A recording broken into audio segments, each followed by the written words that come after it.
Hi, today we're going to present an annual security refresher briefing for both cleared and uncleared employees. Let's get down to business.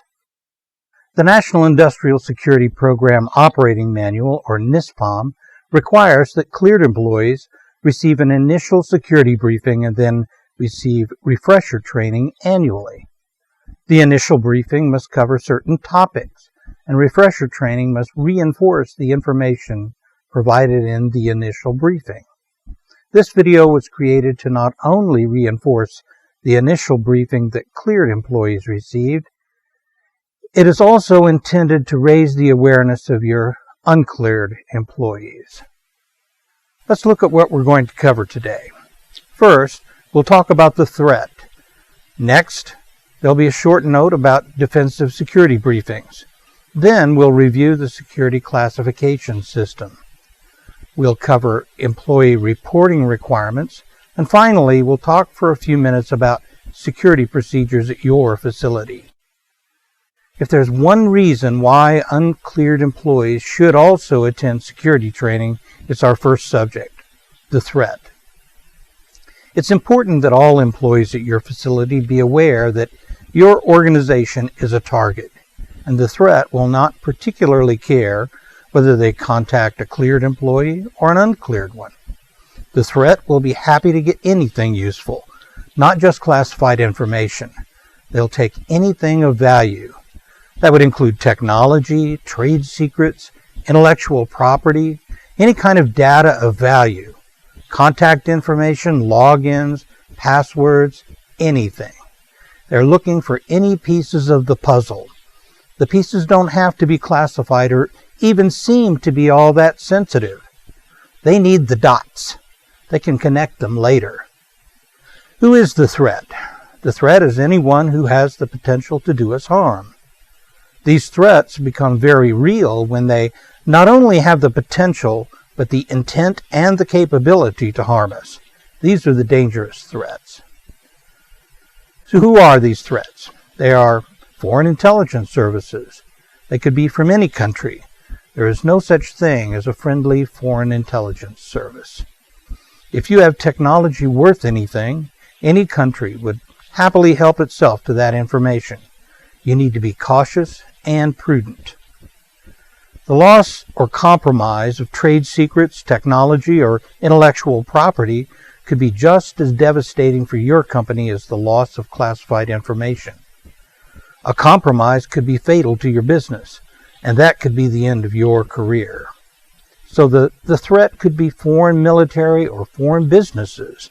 It is less likely, but not impossible, that you need to be concerned about domestic competitors. You need to be concerned about a threat that has intent and capability. That would include criminals and hackers, anyone who uses malware, viruses, worms, and trojans to compromise computers and networks. And one of the greatest concerns of all is the insider threat, a theft or compromise by an employee of the organization. So what can you do to reduce the threat? Take reasonable precautions. Follow policies. Use antivirus. Use caution opening email attachments.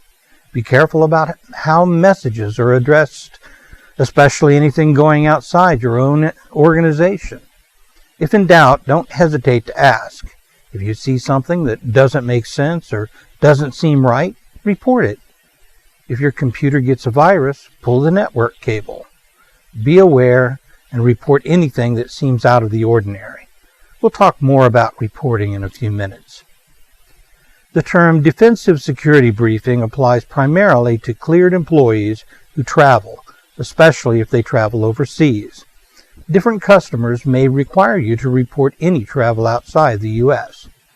You should get a security briefing from your facility security officer anytime you intend to cross the border, even to Canada, Mexico, or even the Bahamas.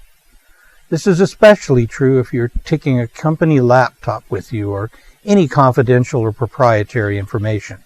A briefing will help you stay safe while traveling. So, what is classified information?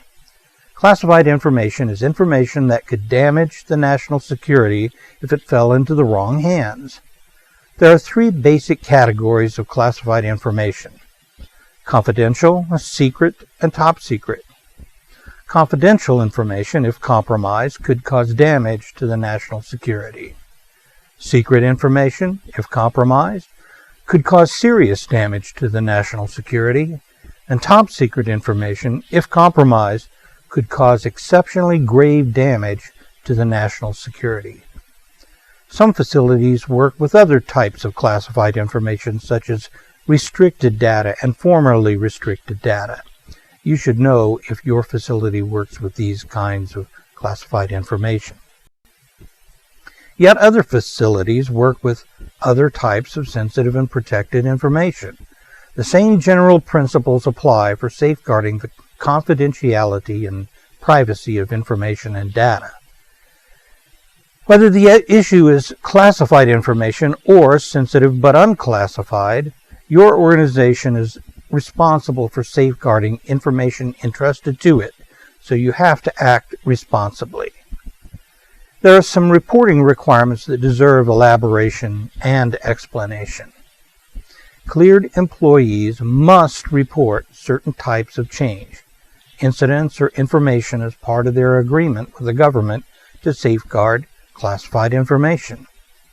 The first category of reportable information is rather sensitive. We must report credible adverse information about our fellow cleared employees if we become aware of a problem. We do not report rumors or unsubstantiated hearsay.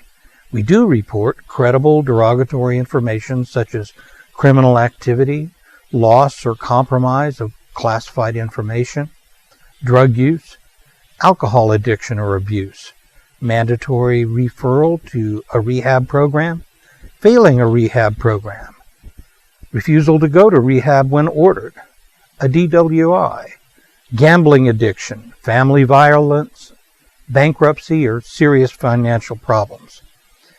And unexplained affluence is something else that is reportable.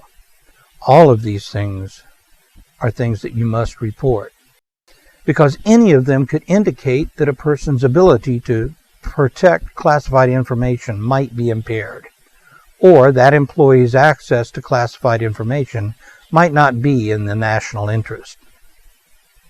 There are several requirements to report that do not involve such adverse information.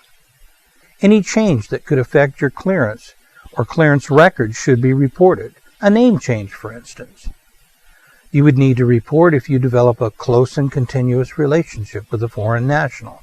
That could have an impact on your clearance, especially the higher clearances.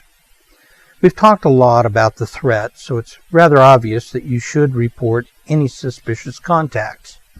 These would include unsolicited emails asking for sensitive information or phone calls asking for company information.